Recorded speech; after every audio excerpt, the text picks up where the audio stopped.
Okay, so this is 3.1, which is called part 1, which is just functions. So I have this foldable thing. You should have this in front of you. So the way it should work, which I think it got printed correctly, you should be able to fold it in half along one side says fold here. So you should be able to fold it in half. And when you're folding it, like after you've folded it, it's not going to fold perfectly in half because you should be able to see these words, like determining if a relationship is a function or not, on the outside. So it should fold up to like right here. So go ahead and take a second and fold that up. And then if you'd like, after we're done going through these notes, you can cut this front side in these two parts. That way it becomes kind of a foldable. That's up to you because I've noticed it does kind of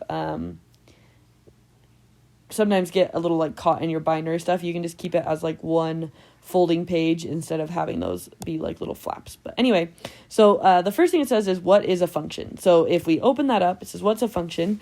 A function is a special kind or special type of relation where each x value or input goes to exactly one output. And the output we normally say are y values. All functions are relations, but not all relations are functions. Okay, so that's important to remember. Why do we care if a relation is a function? Functions are very predictable and reliable. I like to use the word reliable.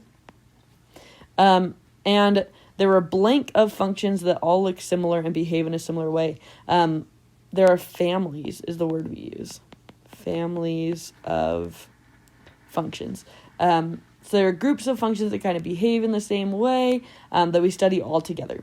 And you'll study more of those in Math 2 and Math 3, kind of talk more about families of functions. So back on the outside, determining if discrete relations are functions. So when I hear the word discrete, I don't know why I just drew an arrow pointing away from that.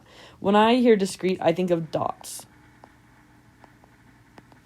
So discrete functions only have like whole number inputs.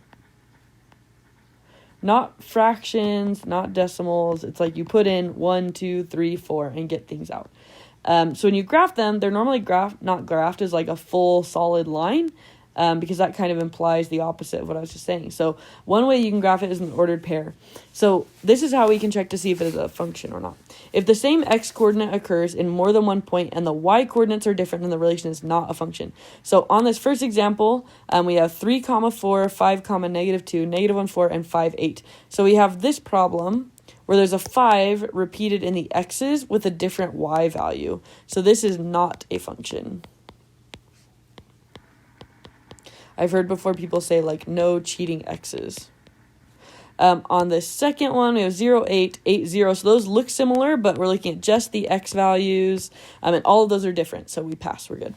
If you have a table, you're still looking for different x values. So our x values here are 2, 3, 7, 9, and 10. So we're clean. None of them are duplicated.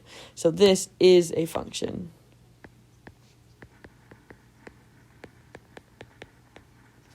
And we should have said that this is a function over here also. Okay, for mappings. So the mappings, they'll like put the input on one end, and then they'll literally show like when I input 1 and then you follow the arrow, and so like the output is -4. So these are the outputs. So let's look at our input. So we have 0 is being used once, 1 is being used twice, but 2 is being used twice. Or sorry, 0 was used once, 1 was used once, and 2 is being used twice. 2 is going to 1, and 2 is going to 9. And we don't like that. So that is not a function.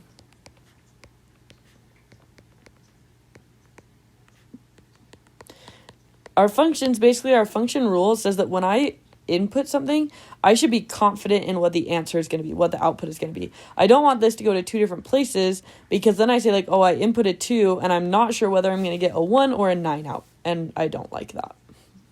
Okay, if a point is directly over another point, then the relation is not a function in discrete graphs. So discrete graphs, like I said, kind of look like dots. So here's a problem right here. These two dots are right over top of each other. So this is not a function. these two dots as ordered pairs represent the points 1, 2, 3, -3, comma 0. And then this is -3, comma 1, 2, 3, 4, -4. So you can see, again, how those x values are repeated. There's the -3 and -3 with a different y value. So that doesn't count. So after discrete functions, we also have continuous functions. Continuous functions are just kind of that. Like, they input... you get like a solid curve. You get like all the inputs in the second, not just the whole numbers. So continuous graphs, if the graph wraps over above itself, then the relation is not a function. And we normally call this the vertical line test. You may have heard of this before. It says for both continuous and discrete graphs, so this works for both, we can use the vertical line test to determine whether or not a relation is a function. The vertical line test states that if you can draw a vertical line that passes through your relation more than once, then it is not a function. So this heart is very cute, but when I go to take my pencil across it, I think of like drawing this, or drawing a line and moving it across my function. And like right there, we're good. But then as soon as we get here, all of a sudden, all these places, I'm hitting my function twice at a time. And that's no good. So this this fails the vertical line test. So it is not a function.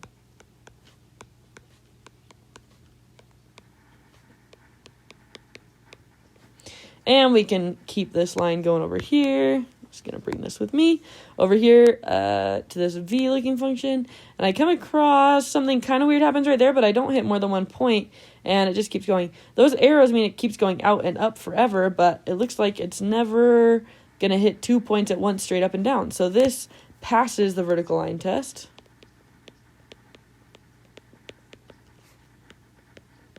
So it is a function.